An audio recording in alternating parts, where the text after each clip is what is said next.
Ô, aí. De fora é minha, hein?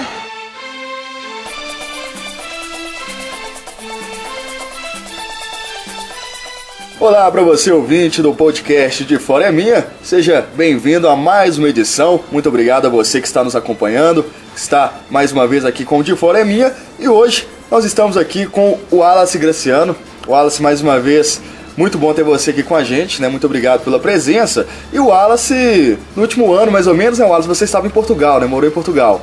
E aí o Wallace vai falar um pouco dessa relação aqui pra gente, das visões, né, que os portugueses têm aqui do futebol brasileiro, né? Também dessa troca entre o futebol brasileiro e o futebol português. Vários jogadores brasileiros que fizeram sucesso lá em Portugal. Então, Wallace, muito obrigado pela presença. Também o Vitor Dias, o Rivelli Nunes, com a gente aqui em mais um podcast De Fora é Minha. Você continue ligado aí com a gente. Ô Wallace, então o que a gente pode falar assim de início? O pessoal lá em Portugal, os portugueses, né, eles acompanham o futebol brasileiro? Primeiramente, boa noite, boa tarde, bom dia, não sei que horário que o ouvinte está escutando. Gostaria de novamente agradecer, é uma honra participar do podcast, ao lado do Vitor, de você, Rafael, do Rivelli. O que acontece é o seguinte, o futebol brasileiro ele sempre despertou um encantamento aos portugueses. Os portugueses têm desde 66 a grande vitória para eles foi em cima do Brasil. O futebol brasileiro sempre foi um exportador de talentos e fez crescer Portugal. Portugal, quando que ganha os títulos de base em cima do Brasil, eles sempre tiveram boas referências nossas. E eles acompanham, obviamente, assim, o maior foco deles de acompanhar são os países próximos da Europa, até porque o mercado está ali, mas obviamente quando que você pergunta sobre determinados clubes, eles têm um grande conhecimento, eles conhecem determinados jogadores, até mesmo assim, olha, vem uma promessa para o Benfica, vem uma promessa para o Sporting, não, a gente já viu jogando, é um bom jogador, e eles já têm essa expectativa assim, que o Brasil é um celeiro natural de bons jogadores para abastecer o mercado deles. Uhum. Então eles já ficam na expectativa quando esses jovens jogadores que às vezes aqui no Brasil a gente nem conhece, mas já estão aparecendo lá em Portugal, né? Sim, até porque é um trabalho muito de empresários já ligados ao clube. Você tem o Estoril Praia, que é um clube ali da região, eu posso dizer região metropolitana de Lisboa, ali ao redor, para ficar mais claro, assim, exemplificar para os nossos ouvintes, para vocês.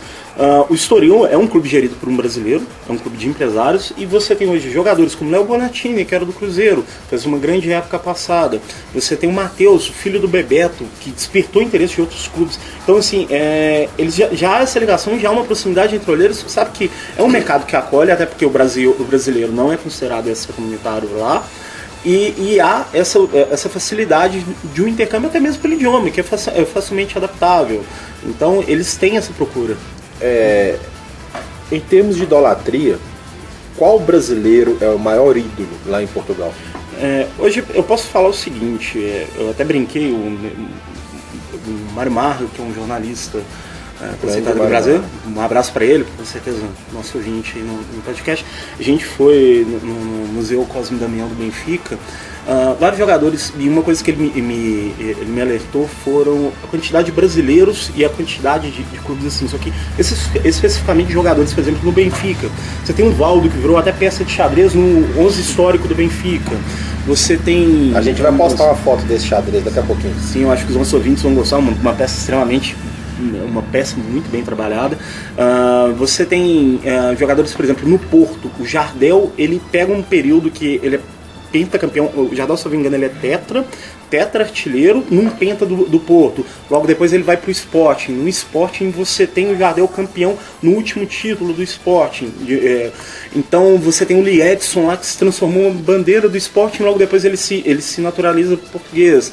Você tem vários jogadores históricos nos clubes. Eu acho que assim, que eu ouvi falar muito assim, de idolatria mesmo, esses jogadores ganharam um patamar elevado. É diferente, claro que há um gosto por Davi Luiz, que jogou no Benfica. Você tem eles gostam muito dos jogadores, recentemente falando mesmo, Danilo que hoje está no Real Madrid, é extremamente bem quisto no Porto, na Invicta. Então, assim, o Sporting tem outros jogadores no elenco. Agora está surgindo o Mateuzinho, que é aqui de Belo Horizonte, que foi para Portugal muito cedo, só que é um jogador que enche os olhos dos portugueses. Então, assim, há uma boa referência, tanto no passado distante, agora também, recentemente, há bons jogadores fazendo bons trabalhos lá e ganhando esse status de ídolo mesmo. O Luizão é um deles também. O Luizão talvez seja a maior bandeira do Benfica hoje. O Luizão ele teve um problema sério na última época, ele não jogou, só que ele voltou para erguer a taça da Liga, basicamente. Ele possivelmente não deverá ser mais titular do Benfica, só que há um respeito por ele. A gente até brinca que o tempo que ele tá lá, ele aprendeu a falar português, né? Ele saiu do Cruzeiro em 2003, né? 13 anos, ele teve chance de ir para Juventus, teve uma época que ele pediu para sair, só que nem isso conseguiu abalar. Há um projeto até do próprio Luizão de trabalhar, continuar seguindo a carreira no futebol, e já foi exposto que ele poderá trabalhar no próprio Benfica. De tamanho bandeira que ele é. Ele é hoje o capitão da equipe, todo mundo tem um respeito enorme, os adeptos do Benfica têm esse respeito, e ele se tornou assim um ícone. É um dos maiores jogadores de sempre do Benfica. É considerado também um dos maiores jogadores de sempre. E aí a gente vai ter também vários jogadores que chegaram até a seleção portuguesa, né? Vários brasileiros que se naturalizaram, o Deco, o Lee Edson também, já mais no fim da carreira, e o Pepe, né, que hoje também está lá na seleção. Como é que... Campeão da Europa. Campeão da Europa, né? Campeão da Eurocopa. A gente tem uma situação engraçada. A gente teve o Otto Glória, que foi treinador da seleção portuguesa em 66, que era brasileiro. Portugal sempre teve essa proximidade, o laço de ser a nossa pátria-mãe, sempre teve essa proximidade, e tem um intercâmbio interessante. O português gosta de buscar esses talentos e ideias do Brasil.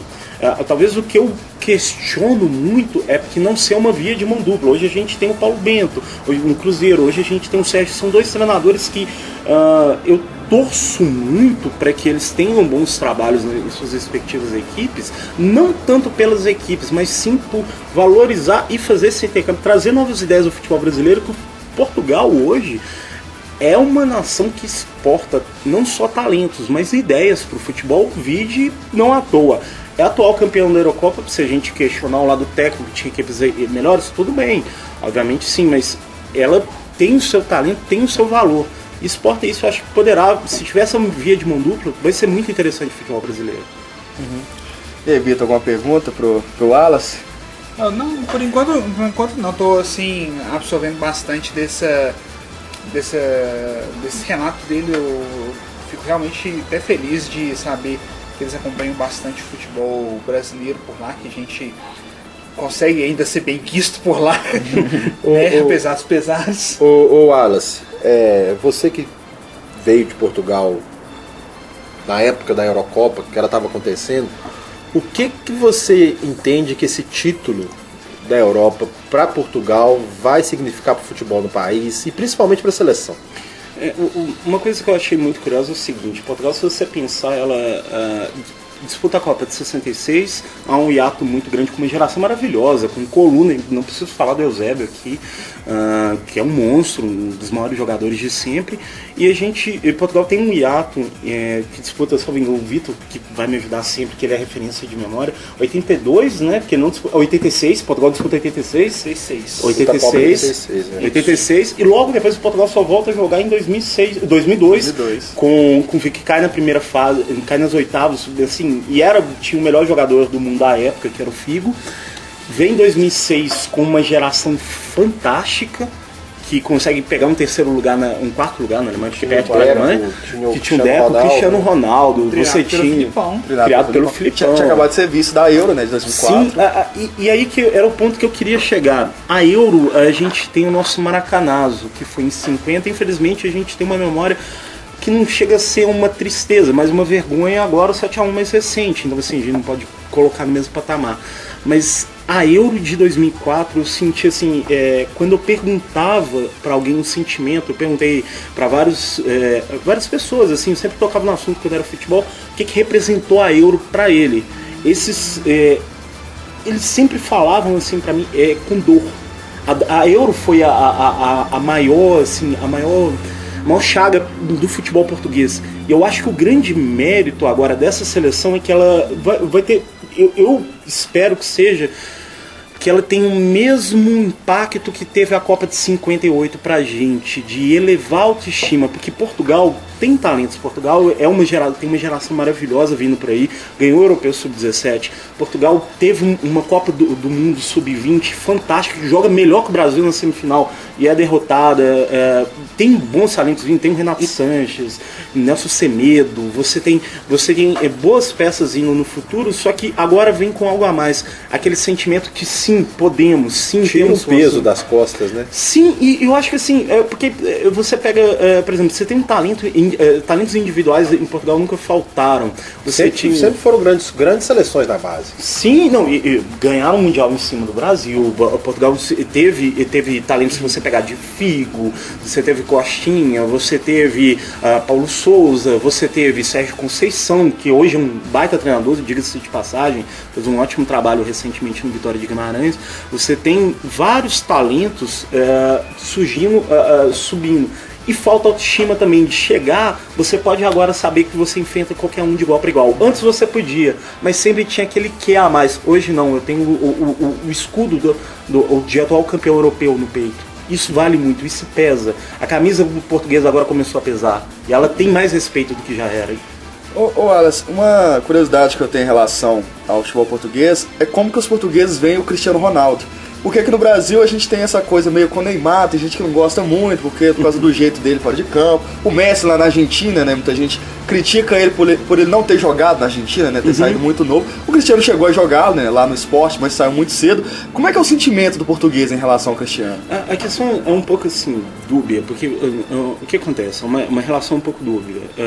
O que eu vejo, assim, obviamente a torcida do Sport, o tempo ser uma cria da casa, há um carinho especial. Os benfiquistas sabem o herói nacional que ele é e o que transformou. O que acontece? O Cristiano Ronaldo, ele é um exemplo de preparação. Eu já conversei com vários torcedores ao redor e alguns jornalistas que eu comentei quando eu tive a oportunidade de conversar sobre isso. Ricardo Quaresma, tecnicamente, ele prometia mais que o Cristiano Ronaldo no início. O Cristiano Ronaldo é o exemplo maior de preparação para se chegar a um status. Quem diria, hein? Quem diria? O Quaresma hoje foi banco, jogou, substituiu o Ronaldo, só que era a maior promessa da base do esporte, mesmo que eles sabiam que vinha um talento enorme, que era o Cristiano Ronaldo. Só que muitos apostavam mais no Quaresma. E eles sabem o status que o Cristiano Ronaldo chegou, e ele chegou ali por um mérito dele, ele soube controlar e se preparar para isso. Eles têm essa empatia pelo Cristiano Ronaldo, mas ao mesmo tempo há uma antipatia em determinados comportamentos extracampo.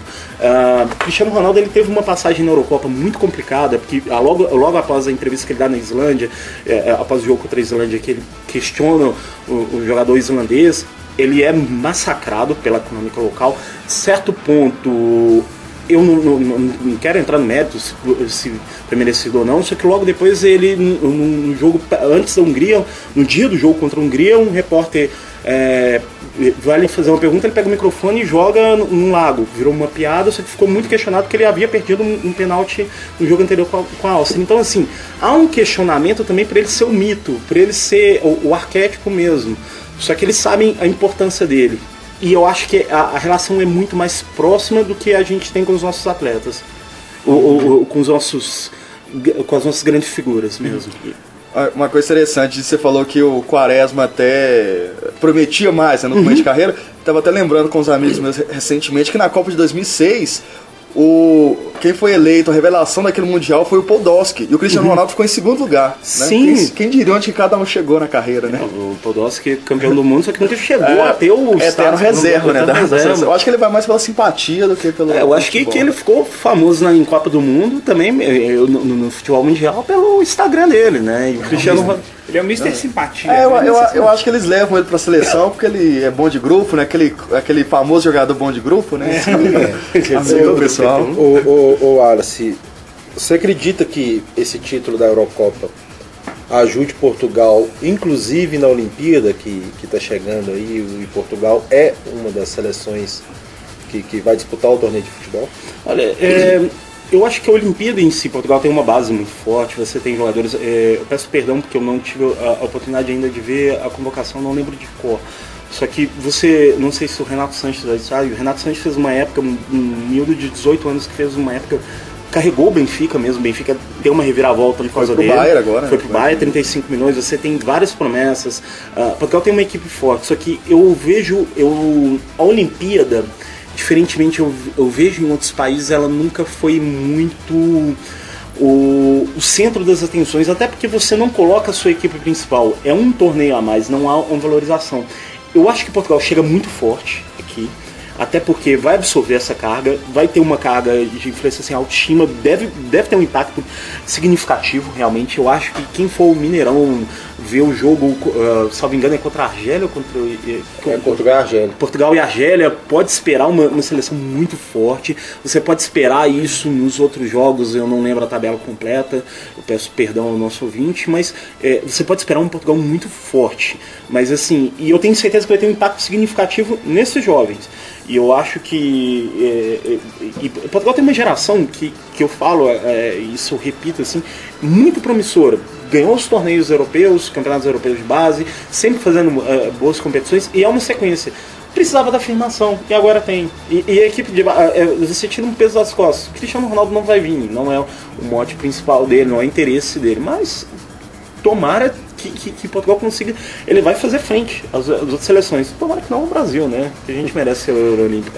Falando de seleção, a seleção brasileira, como que ela é vista lá em Portugal? Você teve oportunidade de presenciar alguma coisa, alguma gozação com relação ao 7-1, ou ainda tem uma idolatria com o futebol brasileiro? Não, há um respeito enorme. Eu acho que em qualquer lugar do mundo que você for, tirando a Argentina, que obviamente vai virar galhofa, e até mesmo alemães. Eu te confesso que eu fui, por exemplo, num jogo, eu fui na FanFest, na Eurocopa, eu fui com uma camisa da seleção brasileira, porque eu estava ali pelo escárnio, assim, eu sabia que ia ser usado. Eu vi alemão, assim, olhou, não me provocou. Portugueses, assim, alguns comentam, sempre que eu ia para o meu mestrado, eu conversava com o pessoal, ia camisas dos times brasileiros. Há um respeito muito grande ainda pela seleção. A amarelinha, aquela brincadeira que o Zagallo falava, ela pesa, ela tem o seu impacto, mas, obviamente, assim, todo mundo ficou assustado pelo 7-1, e todo mundo sabe que o 7-1, ele tem muitas respostas que a gente não sabe ainda dizer o porquê dele, mas ele sabe que, assim, ele tem um reflexo ali naquele momento que exemplificou o patamar que o futebol brasileiro estava chegando. E o curioso é que eu escutei uma coisa que eu já pensava, só que eu escutei isso de um português, que ele lamentou, ele falou, olha, eu achava que a seleção brasileira ia se recuperar, e ela colocou o Carlos Dunga, que ele sempre trata pelo primeiro nome, ele falou, colocou o Carlos Dunga, eu falei, olha, é curioso, o Brasil tem o seu maior vexame, tem o seu maior impacto, a maior chaga na história, e do período de 2014 para cá, ele não teve nenhuma revolução para tentar melhorar, para tentar se reerguer. É isso que é curioso. O português sente isso, ele vê a necessidade de ter um Brasil forte. Entendeu? Porque é uma seleção, por mais que a nossa eterna colônia, agora está brincando, obviamente, só que eles têm um respeito muito grande pela gente. A cultura nossa está intrínseca na cultura deles.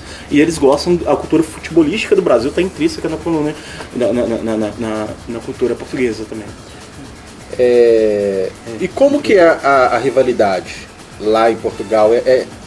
Tem a rivalidade de Lisboa, óbvio, tem a rivalidade com o Porto, mas é realmente Benfica e Porto que movimenta a crônica esportiva, as torcidas? Não, a crônica porque é extremamente dividido, assim. Se você pensar, há o que a gente não tem aqui no Brasil, a gente talvez tenha rivalidade Rio-São Paulo, se eu for comparar. Só que as rivalidades locais, ainda a maior rivalidade é Sport Benfica pelo sentimento de raiva. Só que uma coisa curiosa é porque a rivalidade com o Porto, ela nasce de questões geográficas e ela fica exponenciada quando que o Porto, a partir do Pinto da Costa, que ele faz um trabalho fantástico, o Porto ganha a quantidade de títulos que ele ganha, salvo engano, 22 em 30 ou 21 em 30. Eu sempre confundo isso, só que é basicamente uma quantidade absurda de títulos em sequência nos últimos anos. Isso exponenciou, o Porto ganha 2 Champions Leagues, que ele ganha a última, por sinal, com o Carlos Alberto no meio campo, saudade, foi de 2004. O Porto ganha 2 Copas da UEFA, o Benfica foi bivice recentemente. Então, assim, o Porto se tornou a maior bandeira portuguesa recente. O Benfica é a equipe mais tradicional, é a grande equipe portuguesa, até em número de adeptos, que é quase metade do país torce pelo Benfica, inclusive o pessoal do Porto se sente muito incomodado. Só que quando que eu chegava em Lisboa, eu vi o que é a rivalidade do Benfica Sport, ainda sobrevive. É uma rivalidade que, pela região, pelo regionalismo, pela localidade, ela é muito forte, a provocação é muito exacerbada e principalmente ficou ainda maior com a saída do Jorge Jesus, saindo do Benfica. Ele era atual bicampeão, foi pro Sport. Eu presenciei uma coisa que, assim, há um respeito pelo rival. Eu fui no Benfica Sport, que eu vi um sportinguista no meio da torcida da claque do Benfica. Ok, não mexeram muito porque ele estava com a esposa, só que era numa região mais afastada. Só que eu vi um sentimento também de raiva, de ódio, quando que o Benfica foi campeão, que eles atacaram o Jorge Jesus na hora. Era Jesus, Cabrão, saúde do campeão. Então, assim, ficou muito exponenciado e voltou a ser a grande rivalidade. E o Sporting tem um presidente agora, o Bruno de Carvalho, que ele é o Calil. Ele é um presidente, assim, pra ele não interessa os meios, os fins, ele ataca e ele sabe que ele faz tudo pelo clube. Não à toa o Sporting se recuperou. E hoje é uma equipe que pode bater de igual para igual com boa parte dos grandes europeus. Ô Wallace, e das torcidas que você acompanhou, né, dos jogos que você acompanhou, você conseguiu sentir alguma diferença, assim, das torcidas, né? Tem alguma torcida que talvez seja mais fanática, assim, do que a outra? Talvez alguma torcida que seja mais violenta, alguma coisa assim que você conseguiu ver nas torcidas? Sobre violência é uma coisa curiosa, assim, obviamente ela existe, seria muito para eu falar que não. Eu não senti muito, e olha que eu fui nas duas claques. A torcida do Benfica, ela carrega uma aura de superioridade, só que ela em determinados momentos ela inflama. A do Sport eu senti ela muito mais inflamada em vários momentos. Eu tô falando uma pessoa aqui que hoje torço pro Benfica. Eu gosto do Benfica, eu tive uma relação um pouco mais próxima. Só que a torcida do Sporting, ela realmente assim, cantou, empurrou o time, ela teve uma empatia maior. Eu só não posso dizer se isso corresponde ao relato completo, porque o Porto eu fui num jogo muito pequeno e eu fiquei pouco tempo lá. E eu peguei uma época do Sport, que o Sport estava numa sessão maravilhosa. Ele não fazia uma época igual essa fazia anos. Então, assim, talvez seja isso, só que foi a que eu vi maior empatia. Uhum. Em relação aos estádios que você conheceu lá? Eu falo assim, uma coisa que eles me perguntavam muito. Primeiro que eu não cheguei a conhecer, mas a gente tem uma independência lá, que é o estádio do Boa Vista. A única diferença é que no estádio do Boa Vista as cadeiras são pretas e brancas, é o xadrez, né? E aqui são verdes para os América. O resto, a arquitetura é igual. Eu fui no estádio do Dragão. O Dragão lembra um pouco a arena do Corinthians com a esplanada já dando diretamente para a arquibancada, só que em formato oval. O Estádio da Luz é o grande estádio. Ele lembra um Mineirão, isso aqui eles são 3 níveis. O Estádio da Luz antigamente ele cabiam 120 mil pessoas. Hoje são 65 mil, só que é um estádio com uma acústica perfeita, só que a melhor de todas é do Ovalade. O Ovalade, que eles são separados, salvo engano, é 1,5 km. E a acústica do Ovalade, ele é um pouco menor, só que ele tem uma acústica perfeita, só que cabem ali 48 mil adeptos, se não me engano. Então, assim, os estádios são bem conservados, são fácil acesso, você vai de metrô para qualquer... metrô, perdão, porque metro que se usa lá, você vai de metrô para qualquer um dos dois, do Porto também, você tem um transporte público muito bom para eles, são acessíveis, eles entram aqui, isso aqui, eu vou te falar, por exemplo, que eu conheci o Novo Maracanã, conheci o Mané Garrincha e conheci principalmente o Mineirão.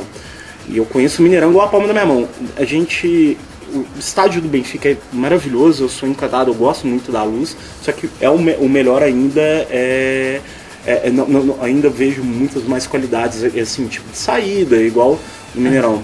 E agora, de estádio que eu sugiro qualquer ouvinte ir, é no Restelo. Restelo é um estádio do Belenenses. O Belenenses é uma equipe tradicional de Lisboa que fica em Belém. E a vista maravilhosa dele no final de tarde é você ver o Tejo ali atrás, é uma coisa espetacular. É a melhor vista assim, de estádio que eu já vi. Bacana. Ô Wallace, e como, né, você é jornalista, né, trabalhou aqui em BH, né, tá lá morou esse tempo lá em Portugal. Como é que você vê o trabalho lá da imprensa esportiva lá em Portugal? É parecido com o que a gente vê aqui no Brasil ou tem diferenças também? O que eu vejo é porque assim, no Brasil ainda tem uma cultura que eu até conversava com o Vitor, com o Rivera há pouco, que a gente ainda tem uma cultura de desvalorização de determinados fatos e importâncias, pequenas nuances do futebol. Assim, números são subvalorizados, números não explicam o jogo, números não colocam a bola na rede, mas explicam o que está acontecendo. Tática, a gente não tem essa cultura de passar muito ao leitor. E o Brasil tem muito infoentretenimento, assim, você mistura muito os dois. É importante? Sim. Mas lá eu vejo um pouco mais de cuidado de explicar o jogo ao seu leitor. E eu acho isso extremamente importante. Obviamente que eles exploram as imagens, exploram os arquétipos deles para mostrar quem aqueles atletas e conseguir chamar a audiência, mas é a necessidade, a partir do momento que o leitor ele é acostumado, o leitor, o ouvinte, o telespectador, ele é acostumado a ver e enxergar o jogo de outra forma, e com mais informação, isso deixa o jogo com mais qualidade. E a gente vê, obviamente eu estou fazendo uma generalização completa, você vê ótimos trabalhos em ESPN, Sport TV, aqui em Minas Gerais você tem uma equipe muito boa hoje em dia, no tempo, no estado de Minas, só que assim, ainda há a cultura de a gente se preocupar um pouco mais com o entretenimento voltado para o futebol, preocupar com pequenas discussões que assim, fica muito extra-campo do que exatamente o que importa, que é explicar o jogo e explicar por que a bola entra. Eu acho que esse é um papel que eu acho que o jornalista tem que um pouquinho voltar a se preocupar mais, mesmo que eles tenham essa preocupação intrínseca neles. Vitor e Rivera, a gente está quase terminando, mas vocês têm mais alguma questão para o Wallace, para a gente finalizar o nosso podcast? Eu queria que ele falasse um pouquinho para a gente como que é a questão da memória do futebol lá em Portugal. Ela é respeitada, os clubes respeitam principalmente até mesmo essa forma de ganhar dinheiro, né, que é valorizando sua história, com museus, com souvenir. Como que é isso? Olha, eu posso garantir assim, eu não visitei o Museu do Porto, o Mamed Filho, outro jornalista brasileiro em Portugal, um abraço para o Mamed, com certeza, nosso ouvinte. Ele me falou que o Museu do Porto foi o mais fantástico que ele visitou. Eu visitei o Museu do Barcelona, na Espanha, só que o do Benfica foi o que eu vi, assim, é mais trabalhado o público conhece a história do Benfica ali. Você tem cinema, você tem um pequeno filme, você tem todo o passado, todo o presente e até as projeções futuras dele. Eu não tive... o esporte tem um cuidado imenso em valorizar até as suas modalidades que não sejam futebol, só que eles têm esse cuidado.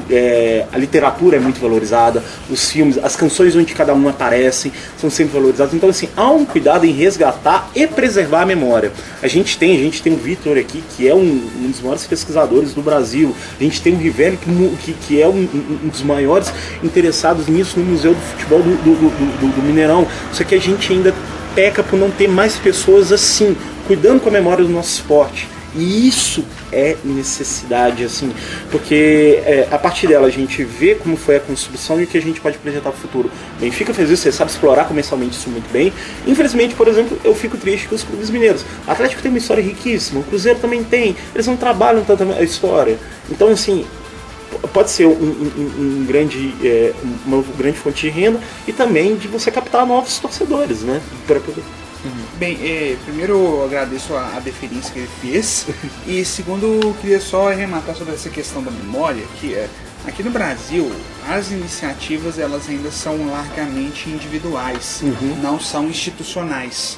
Esse é o grande problema. A gente ainda está aprendendo a engatinhar, não diria nem engatinhando, mas ainda aprendendo a engatinhar nesse sentido, sabe? Você tem, por exemplo, o Atlético, ele tem um trabalho muito bom com os seus atleticanos de memória. Tem um rapaz lá que ele é muito zeloso do trabalho. O Emerson, que é um trabalho espetacular do Emerson. O Emerson, ele faz um trabalho muito zeloso e tem um volume muito grande de material sobre o Atlético. Só que aquilo ali hoje é largamente internalizado. Você não. Isso aqui é um trabalho dele, não da instituição Atlético Mineiro. Ele, né? ele até tem um apoio do Atlético, Atlético, ele acho que se não me engano, inclusive trabalha na sede, mas ainda é um trabalho muito que ele não chega ao torcedor. Sim. Não chega ao torcedor, não chega ao grande público. Ele chega muito aos poucos, sabe? Porque também porque deve ser ele mais um ou dois trabalhando com ele, também não dá pra fazer muito nesse sentido. Mas assim, ele por conta própria é um trabalho muito bom, mas assim, o time ele podia explorar mais esse material. O Henrique Ribeiro do Cruzeiro, que sim, o Henrique montou um Ribeiro almanac fantástico. O almanac do Cruzeiro é muito bom. Ele para mim é uma das maiores instituições. Para mim o Henrique é a grande referência do futebol mineiro. Pelo que eu já vi, eu ainda não tive contato com o almanac dele, mas eu ouvia muito o bloco que ele tinha, que ele falava inclusive de times menores, históricos do estado. Para mim hoje ele é a grande referência da história do futebol mineiro. E assim, mas eu sinto falta de um apoio institucional mais forte, sabe? O máximo que eu vejo desse trabalho, por exemplo, do Emerson chegando ao público geral foi aquele curta com os campeões do gelo. Que aquele foi um trabalho muito bacana, mas assim, é muito pouco pro potencial que todo aquele material tem, sabe? Sim, e é o cuidado da preservação, assim, da história do clube. Você tem o América também com o Carlos Paiva, você tem vários pesquisadores em si. Isso aqui são iniciativas muito mais, igual você disse, infelizmente individuais do que da instituição em si, e muito mais de uma paixão que vem de fora para dentro quando deveria vir de dentro para fora. Pois né? exatamente. Bom, pessoal, nosso tempo está esgotado. Vou agradecer aqui ao Wallace, né, por ter participado mais uma vez com a gente. Muito obrigado pela presença, Wallace. Seja sempre bem-vindo, né, a voltar aqui a participar do De Fora é Minha. E sempre continua acompanhando a gente também, né, seja aqui no Brasil, lá em Portugal, continua com a gente aqui no De Fora é Minha. Eu agradeço muito e eu peço também a todos os ouvintes que continuem acompanhando, porque o trabalho é fenomenal dos garotos. Os meninos, o Thiago não está aqui também, outro baita profissional que a gente está aí sempre ouvindo, e parabéns pelo projeto de todo mundo. E espalha lá em Portugal, lá, o De Fora é Minha. Espalha a palavra, como diria esse dia foi louco. Valeu, Rivelli. Valeu, Vitor, mais uma vez, mais um De Fora é Minha. Muito obrigado, é claro, a você, ouvinte, que mais uma vez ficou ligado com a gente. Eu sou o Rafael Miguel, nós voltamos na próxima semana com mais um tema. Valeu e até lá. Aê! De Fora é Minha, hein?